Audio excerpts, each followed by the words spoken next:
I never thought a simple reunion could dismantle everything I believed I had with Emma. When she invited me as her plus one, it felt casual, almost like she was doing me a favor. "Just bring yourself," she'd said, her tone light, but carrying a quiet dismissal I didn't fully register back then.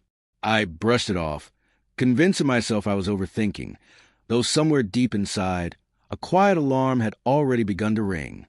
The night of the reunion, I drove to the venue dressed in my best suit, rehearsing polite smiles and casual small talk, preparing to look like I belonged. When we arrived, her friends welcomed us with bright smiles that didn't reach their eyes.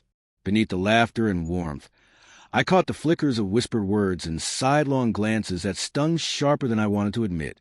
Emma introduced me briefly, almost mechanically. "This is my plus one," she said, her tone detached, as if she needed to justify why I was even there. I stood beside her, watching her slip so easily into her world, one that clearly had no room for me. Every laugh she shared with her friends felt like a reminder of my invisibility.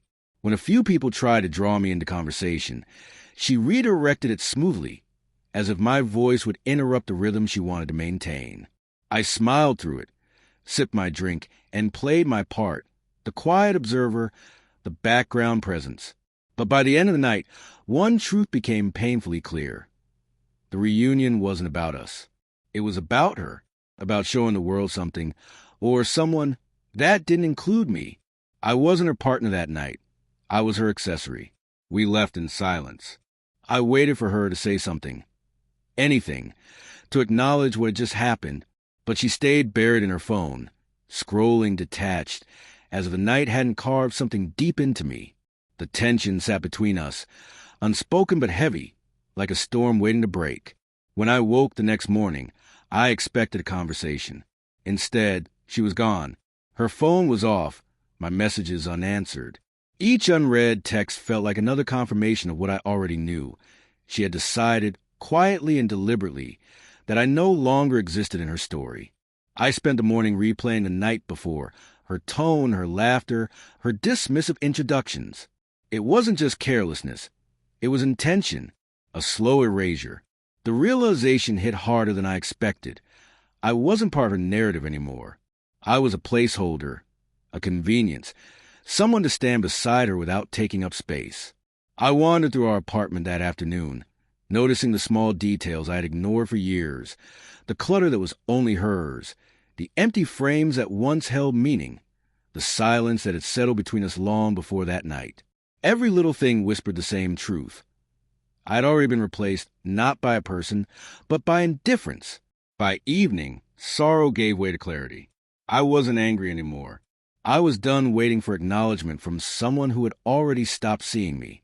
My presence had been treated as optional, my worth negotiable, but not anymore. So I waited, not for her to return, but to see what I would feel the absence of her attention.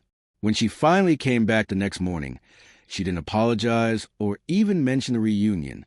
She simply acted as if everything was normal, as though I was still there, ready to fall back into place. I looked at her, calm and steady. "Emma," I said quietly, "I'm not here to be anyone's plus one. I'm done being invisible." For a moment, her face froze. Then came confusion, disbelief, maybe even fear. She hadn't expected resistance. She had grown used to my silence, to my quiet forgiveness. But this time, I wasn't offering either. I gathered my coat and bag and walked toward the door. There was no shouting, no tears, no last-minute pleas. The power of that moment was in its silence, the kind that speaks louder than any confrontation ever could. As I stepped outside, the morning air felt sharp and new. The pain was real, yes, but so was the freedom. The weight I'd carried for years, the quiet ache of being unseen, began to lift with every step I took. Emma would eventually understand what she'd lost, but that no longer mattered. My absence, the same thing she had once treated as insignificant, was now the loudest statement I could make. Later, as I looked back, not in regret, but in reflection, I realized something simple yet profound. Love only thrives when both people truly see each other. Anything less is a performance, a fragile illusion waiting to collapse. And sometimes The only way to reclaim yourself is to walk away completely, quietly, without anger, but with absolute clarity. I never looked back.